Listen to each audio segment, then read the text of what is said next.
जो आज उत्तर प्रदेश के अंदर लालजी सुमन द्वारा राणा सांगा के अपमानजनक शब्द बोले गए, उसके मध्य में हम यहाँ मौजूद हैं। कल तक के वार्तालाप आपने सब हमारे भी और जो घटनाक्रम आगरा में हुआ आपने देख लिया होगा। आज हमारा मेन उद्देश्य ये है कि हमारे करनी सेना के राष्ट्रीय अध्यक्ष राज शेखावत जी, हमारे यूथ के अध्यक्ष उपेंद्र राणा जी, महिला जो मोर्चे की अध्यक्ष हमारी संगीता ठाकुर जी, एडवोकेट हाईकोर्ट दिल्ली, और मैं स्वयं करनी सेना का प्रदेश अध्यक्ष नीरज सिंह चौहान आपके बीच में एक महत्वपूर्ण विषय लेकर आया हूं कि जब तक लालजी सुमन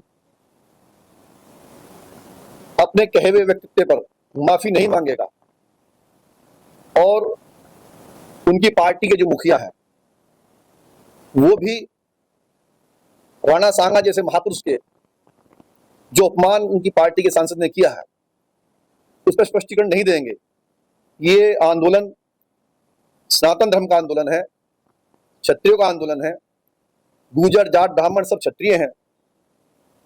ये आंदोलन लगातार जारी रहेगा। राष्ट्रीय कोर कमेटी में रात ये फैसला लिया गया है कि आने वाली 10 तारीख 10 अप्रैल को जितने भी आसपास आगरा के पास मंडल पड़ते हैं वहां से सभी क्षत्रिय भारी संख्या के अंदर आगरा के अंदर इकट्ठे होंगे। ये टाइम दिया गया है 10 दिन का 12 दिन का कि या तो लालजी सुमन माफी मांग ले, नहीं तो जो हसल कल आगरा में देखने को मिला है इससे भी भयानक हसल हम लोग 10 तारीख में करने के लिए सब इकट्ठा हो रहे हैं और इसका जवाब मीडिया द्वारा और हमारे समाज द्वारा आपको मिल जाएगा।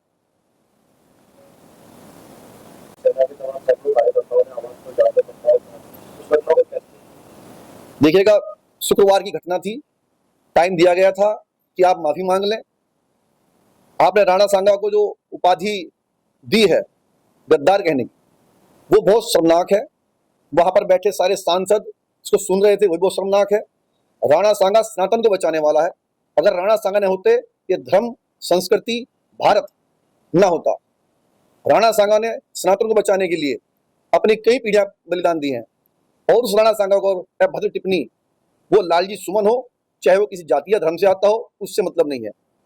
अगर वो जवाब नहीं देगा, माफी नहीं मांगेगा तो प्रदर्शन दोबारा फिर होगा और करनी सैनिक यूथ के हमारे सैनिक जो लगे हुए हैं वो उसको ढूंढ के उससे जवाब लेंगे। तो जब तक काला मुंह नहीं होगा या तो माफी मांग ले या उसका इलाज दोबारा 10 तारीख में करने के लिए हम तैयार हैं।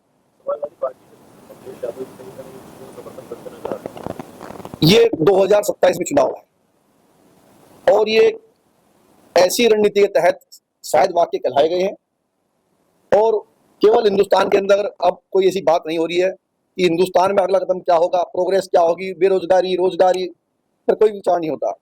केवल इतिहास को पलटना, हिंदू मुस्लिम करना और हिंदू मुस्लिम करते करते आज ये लोग सनातन में विघटन की तरफ आ रहे हैं। आज हमें जातिवाद में बांट रहे हैं। ये सोची समझी एक साजिश है जो सनातन के खिलाफ है। 2024 के लोकसभा चुनाव में आपके समाज पर समर्थन क्या रहता है? 2027 के अंदर क्या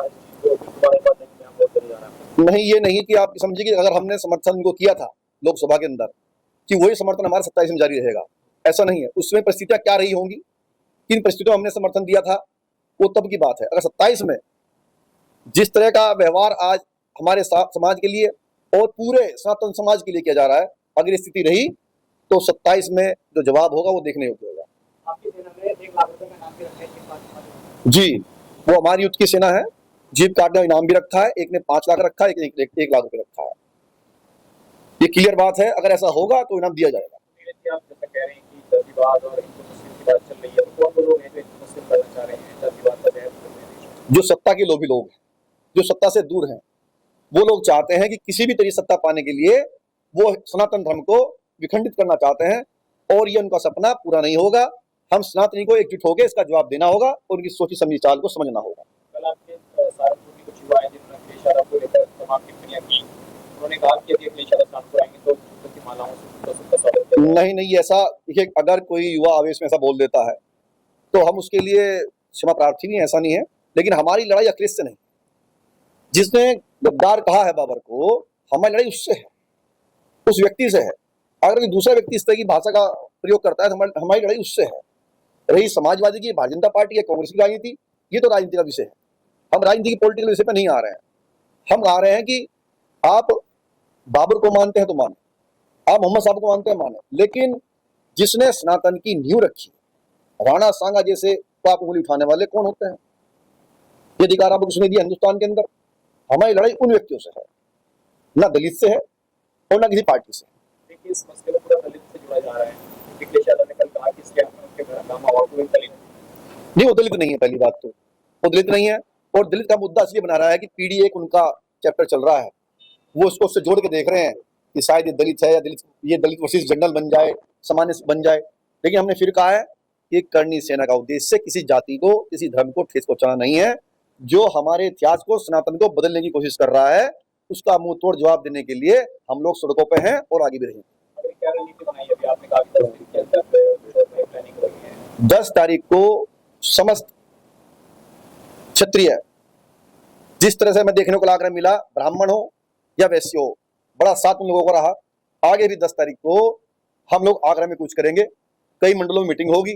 पहली प्रेस वार्ता यहाँ कर रहे हैं हम, कल निकल जाएंगे तो सारे में वार्ताएं होंगी और जवाब देंगे। या तो लालजी दुश्मन माफी मांग ले, अन्यथा उसका इलाज आगरा में ही होगा। उनका निवास स्थान दिल्ली नहीं है, उनको कोई निवास आवंटन नहीं हुआ है, उनका एक निवास है, वो आगरा के अंदर है। सुनील जी, क्या जो कल हुआ है, आगे भी आपने कहा कि इस तरीके की रणनीति तैयार करके चला जाएगा। आपको लगता है कि इस तरीके की चीजों से प्रदेश का माहौल खराब होगा? क्या कोर्ट में या इस तरीके की कानूनी कोई इसमें सलाह लेकर के कार्रवाई कराई जाए? देखिए, यही तरीका है, बस की जाइए हंगामा? नहीं, हंगामा हमारा तरीका नहीं है। हमारा तरीका शांतिपूर्ण, हमारा तरीका शांतिपूर्ण था। कल भी शांतिपूर्ण रवैये से उसके घर के सामने बैठ के लाल दुश्मन के और ये संदेश देना था कि आप आए और माफी मांगे। लेकिन उनके लोगों द्वारा जब छत के गेट बंद करके ऊपर से पथराव किया गया, तब आक्रोश वहां पर देखने को मिला आपको। अन्यथा ऐसा कोई हमारा उद्देश्य नहीं था कि जाके हमला करें। और अगर माफी नहीं मांगता है तब भी आगे में हमारा यही रहेगा कि आने वाली 10 तारीख को हम लोग वहां मुंह तोड़ जवाब देंगे, सड़कों पे रहेंगे, आंदोलन करेंगे, जब तक वो माफी नहीं मांगेगा। केवल लाल दुश्मन।